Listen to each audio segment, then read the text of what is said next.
This is Ginger getting ready to eat a jumbo rat. I don't know why she's dragging it around by its hind leg, but just to show people what a large feeder a snake is capable of consuming. Even much smaller than the feeder. I'm not going to take it. This is how large of a feeder a ball python can take, actually. Ginger is 5 feet. But as you can see, she's a lot smaller than this jumbo rat is. And she'll eat it. I had to stop the other video because I had the door open. She thought I was trying to take her food away from her, so she charged at me. That's why I had to do a break in the video, because she came right at me. Because she thought I was going to try and take a rat away from her. As you can see, she's only 5 feet long. Sorry it's so dark. I got the curtain closed over the window. But you can see, as small as her head is, she'll consume this jumbo rat.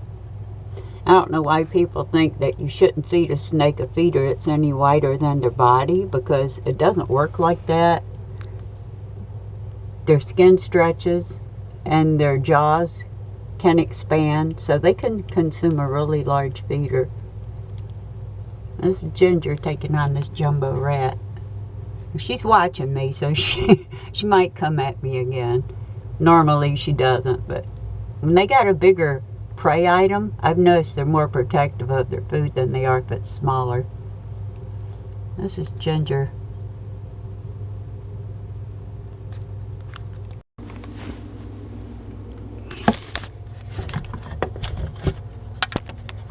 Try to use artificial light in here so I can film it because it's so dark because the curtain's closed. But this is, she's 5 feet. This is size feeder she's consuming, which is a really big jumbo rat. As you can see, I'm using artificial light so I can film it. But people think that snakes can't eat and shouldn't eat anything larger than the width of their body. That's not true at all. Actually, the larger the feeder, the higher the calcium content, which is really essential for a snake's growth and development. This is Ginger eating a jumbo. Try and take it away from her, I'd be in trouble. I've even had her grab a colossal off my bed that I was thawing out for one of my, I think it was for Chewy. She was laying on the bed. I thought she was sleeping, resting, and I went in the kitchen, heard newspapers rattling. I came running in, and she had a colossal rat in her mouth, and I tried everything I could to take it away from her. It actually kind of freaked me out to see her trying to consume such a big food item, but she did a job on it.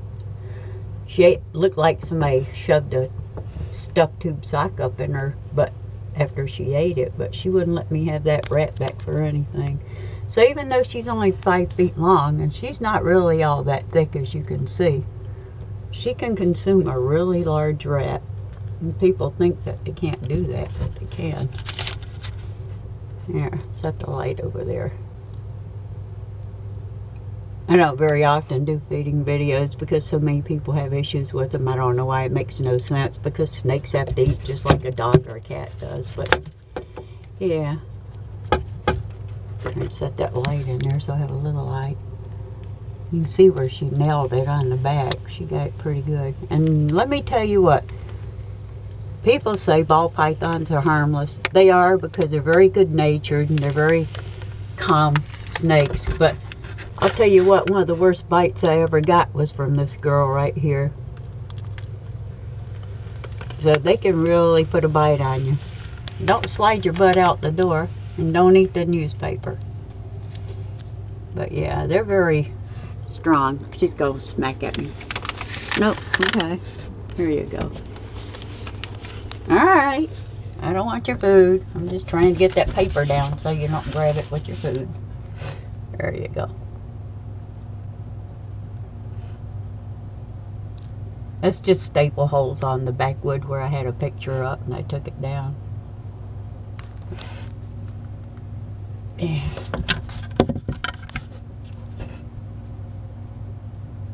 She's not a small girl. I give her that. She's by no means small, but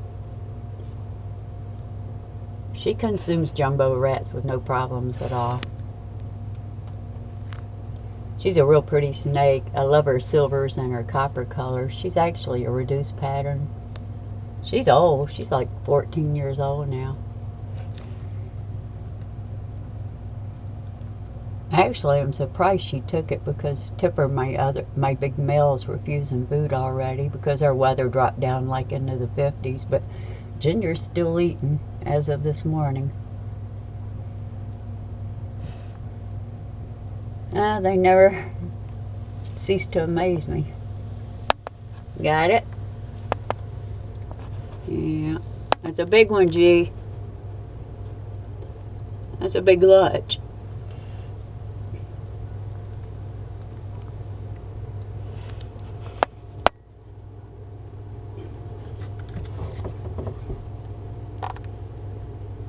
Sorry about the light flickering. I'm holding an artificial light so I can film it.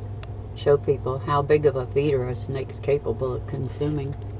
Most people know that, but I've seen people with snakes that are afraid to feed the snake anything wider of a feeder than the snake's body is, and that has nothing to do with what they're capable of consuming. You don't want to power feed them or overfeed them, but still they are capable of consuming larger feeders.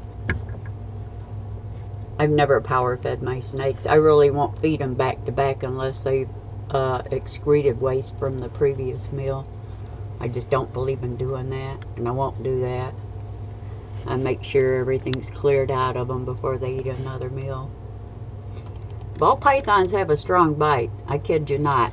When they do, those top teeth, boy, the back teeth, they lock right down, just like the hooks on a fishing hook, the barbs on it. She'll make no work out of this meal at all. You need to quit releasing your bite and re-bite, and you're going to have puncture holes all in your rat.